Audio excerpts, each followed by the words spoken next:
आपकी आज तक की ज्यादातर फ्रेंडशिप्स एक कोइंसिडेंस या फिर एक मतलबी एक्सचेंज से ज्यादा कुछ नहीं थी।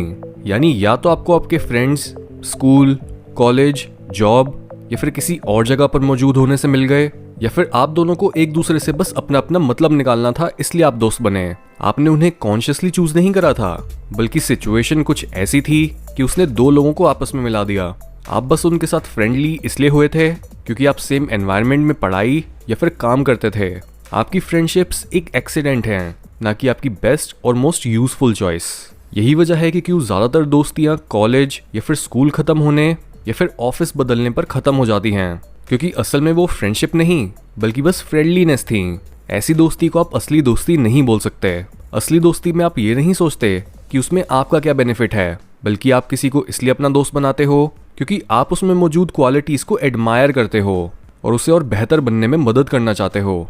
इस तरह की फ्रेंडशिप्स अक्सर वो लोग डेवलप कर पाते हैं जो वाइज होते हैं और अपने साथ साथ दूसरों के बारे में भी सोचना जानते हैं। आम और सिचुएशनल फ्रेंडशिप में आप और आपका दोस्त अपने पागलपन, सच्चे मोटिव्स, अपने सबसे बड़े सपनों और अपनी ट्रू नेचर को छुपाते या फिर सिर्फ एक हद तक ही बाहर आने देते हो। इसलिए ही आपके ज्यादातर दोस्तों को कभी भी ये जानने को ही नहीं मिलता कि आप असल में हो कौन। वो आपकी लहरों से तो वाकिफ हैं, लेकिन आपकी गहराइयों में कौन सा खजाना गड़ा हुआ है उनको इसका कोई आइडिया नहीं है। ट्रू फ्रेंड्स एक दूसरे के आगे अपनी उन कमियों और इनसिक्योरिटीज को भी एक्सप्रेस कर पाते हैं जो शायद वो कभी खुद के आगे भी नहीं बोलते। ये एक तरीका होता है जिससे हम अपने बुरे हिस्सों को एक प्यार करने वाले के हाथ में देकर उन्हें इनडायरेक्टली एक्सेप्ट कर पाते हैं। असली दोस्त आपको हमेशा आपके पास पहुंचाते हैं, बजाय आपको आपसे ही दूर ले जाने के। लेकिन बहुत बार हम ऐसे लोगों के साथ भी टाइम स्पेंड करने लगते हैं जिनके साथ रहने से ना तो हमारी ग्रोथ होती है और ना ही उनकी। ऐसे लोगों और हमारे में ना तो कुछ ज्यादा सिमिलर होता है, उनके आगे हम अपना मजाक उड़ने के डर से अपना पागलपन और वीकनेसेस भी रिवील नहीं करते, और वो कहीं ना कहीं हमारे फेलियर से खुश भी होते हैं। वो बस हमारी जिंदगी में बहुत से दूसरे रैंडम लोगों की तरह एंटर करते हैं और हमारा टाइम और एनर्जी वेस्ट करने के अलावा किसी काम नहीं आते। हम भी इसी डाउट में रहते हैं कि क्या उनके साथ फ्रेंडशिप रखनी भी चाहिए या फिर नहीं। लेकिन यही डाउट एक साइन होता है कि हमें ऐसे लोगों के साथ ज्यादा स्ट्रिक्ट रहना चाहिए और अनएम्पावरिंग और अनएम्बिशियस लोगों को खुद से दूर रखना चाहिए। अपने अनप्रोडक्टिव फ्रेंड्स को दूर करने का मतलब ये नहीं होता कि हमें फ्रेंडशिप्स ही नहीं पसंद, बल्कि इसका मतलब बस इतना होता है कि हम इस बात को लेकर और क्लियर होते जा रहे हैं कि हमें अपनी जिंदगी से क्या चाहिए और किस तरह के लोग हमारी लाइफ को फुलफिलिंग बना सकते हैं। फ्रेंडशिप का पर्पस और ऐसी फ्रेंडशिप निभाने वाले लोगों को हम 3 पॉइंट्स में समझ सकते हैं। Number 1, friendship transcends the physical and the psychological needs. एक रोमांटिक रिलेशनशिप फिजिकल नीड्स पर बेस्ड हो सकता है और साइकोलॉजिकल नीड्स तो हर तरह के रिलेशनशिप से पूरी करी जा सकती हैं अपनी फैंटेसीज को दूसरों पर प्रोजेक्ट करके।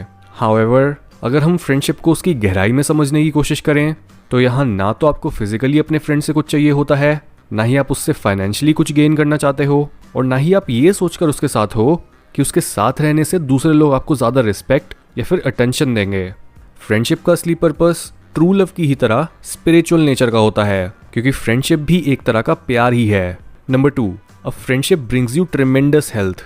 खुद सोचो कि किस तरह का फ्रेंड असली फ्रेंड होता है। एक जिसके आने से आपकी हेल्थ हर तरह से इम्प्रूव हो, या फिर एक ऐसा फ्रेंड जिसके आपके जिंदगी में आते ही आपकी हेल्थ खराब होने लगे। फ्रेंड से मिलने वाली खुशी, उनके साथ रहने और उनके सपोर्ट से कम हुआ हमारा स्ट्रेस और उनकी बातों का सच हमें मेंटली पीसफुल और फिजिकली हेल्दी बनाता है। आप ये सोच भी नहीं सकते कि लॉन्ग टर्म में सच किसी भी रिलेशनशिप को कितना स्ट्रांग बना सकता है। फ्रेंडशिप का मतलब है कि दूसरा इंसान आपको अपना व्यू पॉइंट एकदम सच्चाई के साथ बताता है। आपको पता है कि वो कोई भी चीज आपको इम्प्रेस करने के लिए नहीं बोल रहा और उनकी हर सलाह आपकी भलाई के लिए है। फ्रेंडशिप का ट्रू पर्पस ऐसे इंसान से फ्रेंडशिप करने पर ही समझ आता है, क्योंकि यहाँ दोनों पार्टीज की ही ग्रोथ हो रही होती है और फोकस लॉन्ग टर्म के बेनिफिट्स पर होता है। ये इंसाइट आती है डेल कार्नेगी की book how to win friends and influence people से, जिसे आप सुन सकते हो सिर्फ कुकू एफएम पर। कुकू एफएम पर साइकोलॉजी, सेल्फ हेल्प और इसी तरह की कई और इंटरेस्टिंग फील्ड्स की नॉलेज बहुत ईजिली अवेलेबल है। यहाँ पर आप 1000 आवर्स से ज्यादा के ऑडियो कंटेंट को एंजॉय कर सकते हो। ये ऐप इंडिया में बनी हुई है और इस पर आप अपनी फेवरेट ऑडियो बुक्स का मजा ले सकते हो, वो भी अपनी रीजनल लैंग्वेज में। नॉलेज के साथ साथ आप हमारा एक्सक्लूसिव कूपन कोड PH50 का इस्तेमाल करके 50% डिस्काउंट भी पा सकते हो। यानी ईयरली सब्सक्रिप्शन के लिए 399 रुपीज की जगह आपको पे करना होगा ओनली 199 रुपीज। इस तरह से नया ज्ञान हासिल करते हुए आपके समय और पैसों दोनों की बचत होगी।